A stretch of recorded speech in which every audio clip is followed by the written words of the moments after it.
It happens to be February the 8th, 2026. And here we are rushing towards, of course, the wonderful Valentine's Day.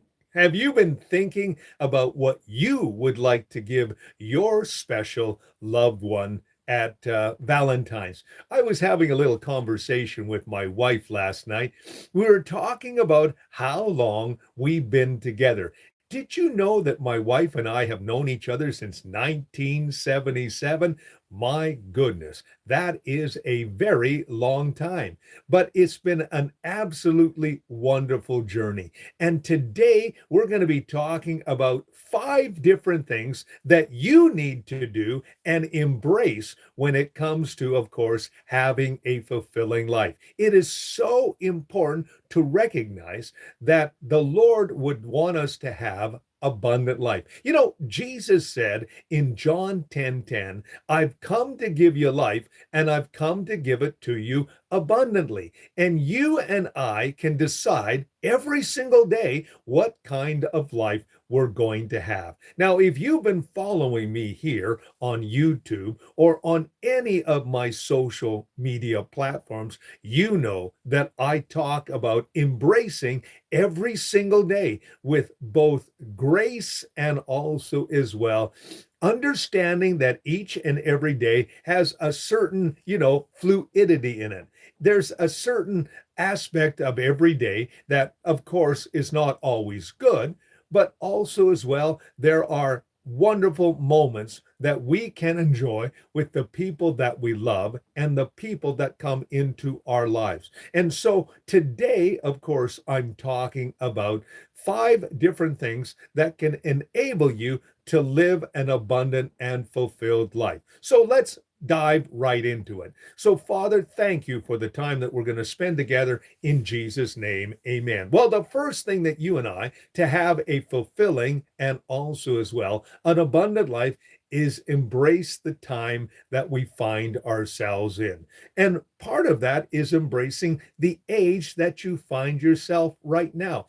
Now, it's interesting that when you are a child, you live every single moment for every single day. And I noticed something over the years. When I was, for example, a young child, it seemed like the day would just go on and on. And time didn't seem to slip as quickly as it does right now. I was thinking about Mrs. Waddell's class.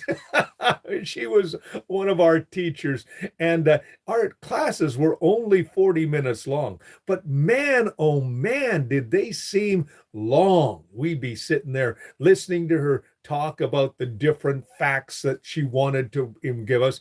And here you was thinking, when is this class going to end? And when can I go out to recess? And then you go out to recess and you'd be playing out there. And it seemed like you were having a great, great time. And the reality of the situation is nowadays, of course, all you have to do is watch one TV program, and then all of a sudden there's 45 minutes gone. Or you can, watch a movie and it 2 hours disappears really quickly. You see, when you are at certain stages of life, time goes either slower or it goes quicker. As you get older, you discover that days just seem to slip by really quickly. Today is Sunday, and then all of a sudden you find yourself going back into the weekend. It just, you say, where did the week go? That's because you're getting older. And it's interesting that, let's say, for example, you're 20 years old right now, and you're not thinking to yourself, well, I still got 50 or 60 years. And then you find yourself older and you're thinking to yourself, my goodness, I don't have that much time left. And so you embrace every single day.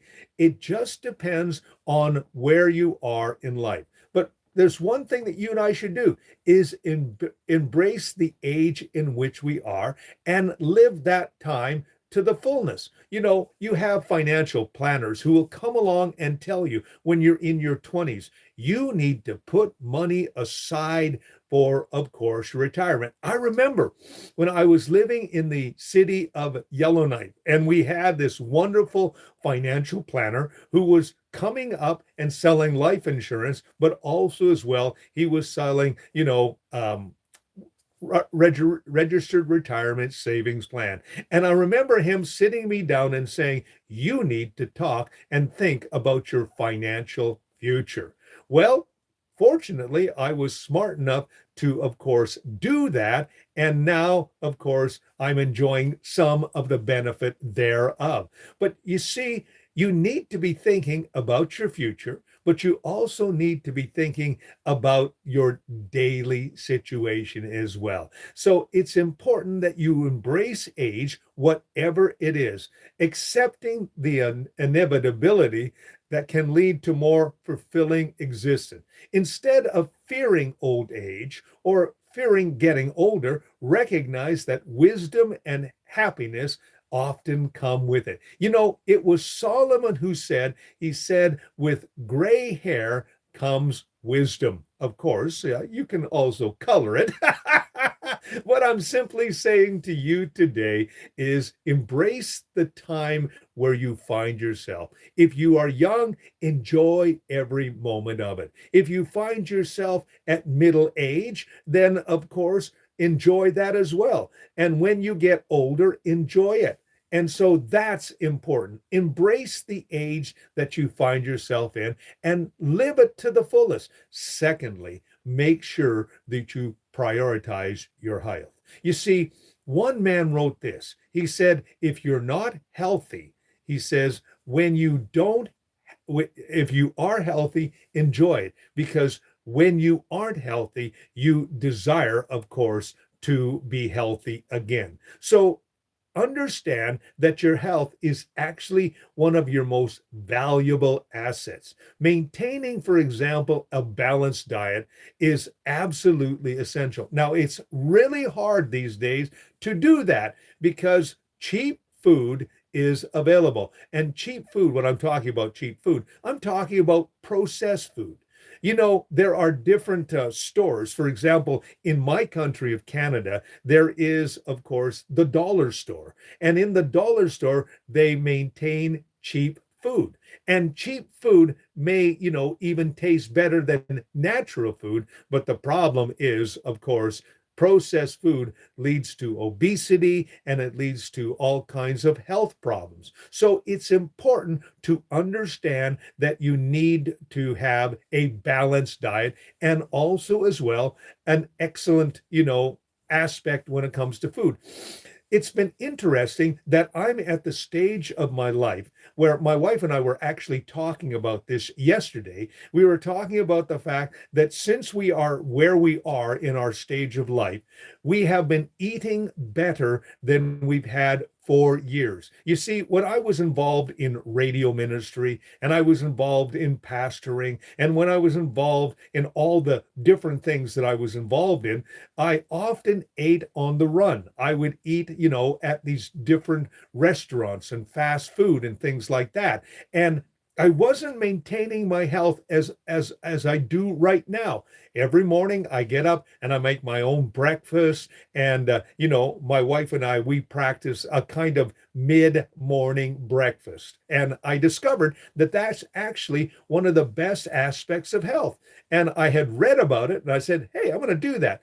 And so I have an excellent supper and our excellent mid-morning, what we would call brunch. And also as well, I have, a wonderful supper. Well, I want to tell you, my health has so improved because of just that little change. And we don't eat processed food anymore. We eat natural food. And actually, it has helped us in our budgeting when it came to, of course, not eating out. Now, it's great to eat out. I'm not against eating out. But the simple fact is, you're a lot healthier when you, of course, eat in and not eat out. So maintaining a balanced diet and also engaging in regular physical activity, whether it's walking. Now, every night I do a speed walk with my two dogs. I have a big, huge Labrador whose name is Baxter. He's usually the first one that I take out. And then I have a year-old British Bulldog whose name is, of course, Butler. We named all of our animals B. So I take Butler out for his walk and I take Baxter out for their walk. And it's a wonderful time. We have a great time together. And it's just my nightly cardio because I speed walk. And usually I'm speed walking about a mile every single night. And I'm just giving her. And so it's just been an actual part of my routine. Every day I do stretches for about 10 minutes. And then every day I go to the gym and work out as well. Why do I do that? Because I recognize that a balanced diet and exercise are absolutely essential to health. And so it's crucial for longevity and for a healthy life. Good health allows you to enjoy life to the fullness, and it also reduces the risk of chronic diseases. When you take care of your health, you are investing, of course, not only in the present, but you're also investing in the future. Also, as well, the third thing that you need to do is value every relationship that you have. Both family and friends play a vital role in your happiness. That's right. You know, you are blessed when you have many friends. You are blessed when you have people in your life that value you and you value them. You see, it's there's an old adage that goes like this: if you're going to have friends, you need to be friendly. If you are going to have healthy relationships or have a healthy life, you've got to have people in your life. Loneliness is a real problem. Did you know that they did a study just a few years ago in the Scandinavian countries? Now, Scandinavia is known as having some of the best lifestyles in all the world. You know, I was watching the Olympics yesterday, and I was watching actually they were having those races where they have, you know, these long races on skis. Now, I was watching how the female racers, two of them, the two ones that won the gold and the silver, were from, of course, Sweden. And the other one that won the bronze was, of course, from Norway. Of course, they are very much into Nordic type of, sports. And so they won. Now, it's interesting that Sweden and Norway and Finland and Denmark are known as some of the countries that have the highest amount of what they would call happiness. But in Sweden, for example, 50% of all adults actually are, alone. That means that they don't have a spouse. They don't have a partner, and they're living alone. And there is a very chronic percentage of people that are feeling lonely. Why? Because they don't have someone in their lives. When you have someone in your life, you may have a spouse, you may have a partner, you may have some good friends. You know, if you have a few good friends, value every single one of those relationships. If you have family, enjoy every aspect of it. And I often tell people in my counseling, when I talk with people, I say, make sure that you keep your relationships, especially in the area of forgiveness. I understand that when you are in a relationship, the chances of you agreeing 100% every time is absolutely zero. And especially if you are talking about something that is important, the chance of not being offensive is slim and none. That's why we need to practice a very simple technique. You say, what's that technique? Walk in forgiveness. Understand that there's a lot of things that we fight about, that we get offended over, that are really nothing when you think about it. As you look at your life, you decide, or you find out that many of the things that you thought were so important at the time really wasn't all that important. When you look at the full scale of things, you recognize that, the things that we often, the hills that we often feel that we should die on, are not really all that important in the grand scheme of things. And so it's important to walk in forgiveness. It's important to walk in love and kindness and value every relationship that you have, because each and every relationship builds into your character. It allows you to grow. We need people in our lives that will enable us. They speak into our lives. One of the groups that I've often observed is, of course, Alcoholics Anonymous, and also as well Narcotics Anonymous. Now, the interesting thing about these two organizations is that they hold the people in each of these groups that they have together accountable. You see, those people are there because either substance abuse or alcohol has destroyed their lives. And they came to a point where they recognized that it was doing that. And they made themselves accountable to each other. Why? Because they recognize that if they're not transparent, if they're not accountable, if they're not being honest with themselves, with others, they will fall back into old patterns of substance abuse. I remember watching, I came down, I was actually working in a church where there was a group of, 13 different alcoholics and Narcotics Anonymous groups that were meeting. And I remember coming downstairs and I was getting something out of the fridge before I went back upstairs. And there were two men talking with this other man. And I happened to walk in on them, and I said, "Oh, gentlemen, I'm sorry that you interrupted." And the one fellow says, "It's not a problem. We're just having a conversation with our friend. He has fallen off the wagon, and we're helping him to once again get back on track." I said, "Gentlemen, that is a very noble thing to do." And then I left. Well, and they continued counseling and helping him because they had made themselves as a group accountable to each other, and they knew that people struggle. They know that people can fall back into patterns. So it's important to evaluate every relationship we have, whether it is personal or in a corporate sense of it. You see, relationships are so important, and we need to cherish them, and we need to walk in forgiveness. We need to let go of any root of bitterness and unforgiveness, because eventually it will colorize every other relationship that we have. If you are looking at people as if they're going to hurt you, then you're going to put up automatically, you're going to put up barriers, and the relationships that you have are based upon your hurt. They're based upon your unforgiveness. That's why you need to practice personal forgiveness. You need to release people from what they've done. The reason why is because unforgiveness becomes your prison. 9 times out of 10, people don't even know that they've hurt or offended you. And they're wondering why all of a sudden you have become cool against them.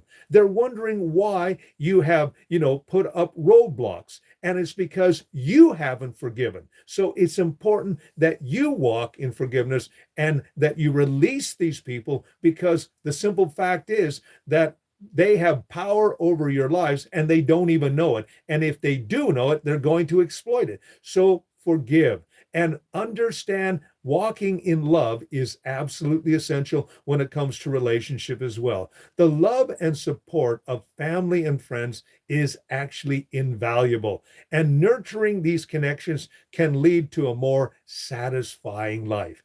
You can walk in peace. You can walk in forgiveness. You can walk in love. Jesus simply said this: people will know that you're my disciples by the way that you love one another. The Apostle Paul, for example, said this. He said simply this: love is patient and love is kind. You've often heard me say that the greatest gift that you can give to someone is love. So value every relationship that you have. Also, as well, seek positivity. That's right. I know that there are negative people that come into our lives from time to time. In fact, I did a video just yesterday about sandpaper people. That's right, sandpaper people. The Lord allows sandpaper people in your lives because, believe it or not, you and I have our own rough edges. That's right. Now, it's interesting that when it comes to sandpaper people, they often rub us the wrong way. But you need to understand when sandpaper people are in your lives, you must not allow them to get a reaction out of you. Some of these people actually like to get a reaction out of people. We call them agitators. Now, it's one thing, to be an agitator in front, but it's quite a different thing when people actually enjoy agitating. For example, the president of the United States is a bit of an agitator, and he loves to get reactions out of people.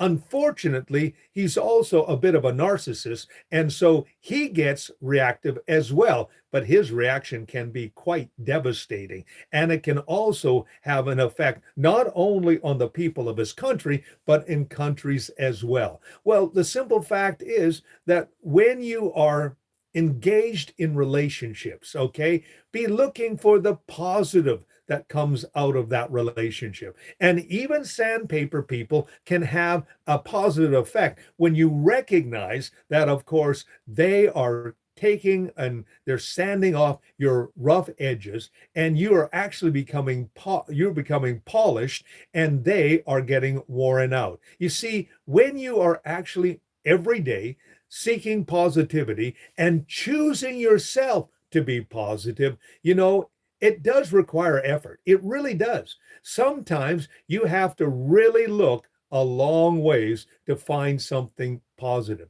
But I love how the Apostle Paul puts it. He says, all things work together for good. Doesn't mean all things that happen to us are good. So the first thing you need to ask yourself is, what can I see as positive out of this situation? And how can I grow out of this situation? How can I see that which will be beneficial? Did you know that your attitude is so important? I had a friend whose name was Tyson Spence. Now, Tyson Spence has gone on to glory, but Tyson used to say this, and he actually lived it. He was one of the most influential people in the community in which I had lived and pastored for a number of years.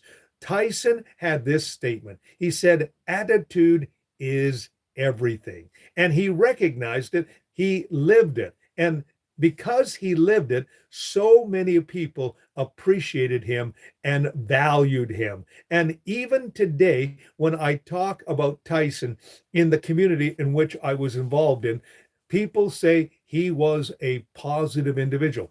Tyson looked for positivity wherever he could find it. It didn't mean that things were always easy for him. In the last few years of his life, he was dealing with Parkinson's disease. It was a disease that basically slowly debilitates you. But every single time that I talked with Tyson, he was always positive about even the negative things that were happening. He just said, I just look at, as attitude as everything. And it is so important. It allows us to see that even the bad things that happen to us, there is a reason, and we can grow out of it. You see, for example, you have to understand that everything that happens to us, there is a reason. Sometimes it's something that we have done. Sometimes it's just life. And sometimes it's what people do with us. But you can actually turn lemons into lemonade. You can turn a negative situation into a positive situation by how you see it, the lessons that you can learn out of it, and actually the victory that comes out the other side. I remember in one of my more difficult periods of life, I had lost my job, and for 7 months, I couldn't find a job. No matter how hard I, looked, I couldn't find a job.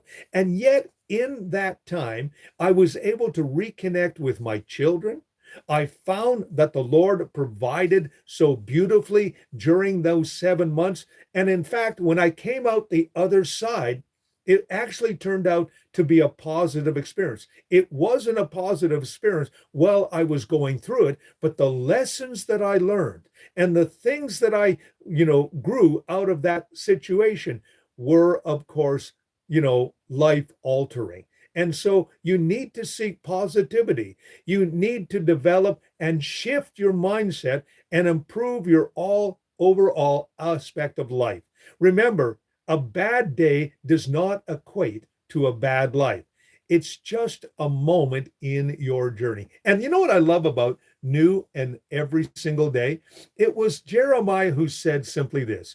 He said, "The mercies of God are new every morning. Great is his faithfulness." You and I can choose today what our day is going to look like. And I'm not going to say that everything that happens to you is good. For example, yesterday, my wife and I were planning to go for a little drive.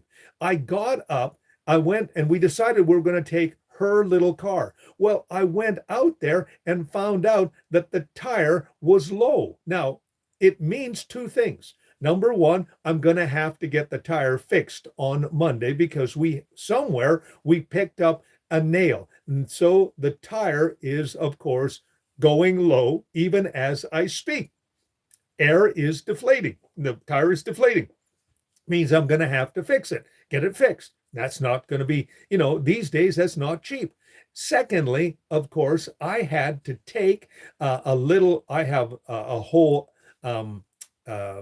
tire inflating kit. So I had to take the tire inflating kit and fill up the tire so that we could go for the drive. That was something that happened yesterday. Now, of course, I could have looked at it and said, "Oh, that's going to ruin my day." Or I could just simply fix the problem. Well, because I have the ability to fix the problem, I fixed the problem. It took about 5 to 10 minutes of my time to reinflate the tire. And most likely, if we decide to go for a drive in our car today, the tire will be a little bit low. It means I'm going to have to reinflate the tire. I have the equipment, I have the ability, and I have the know-how to do that.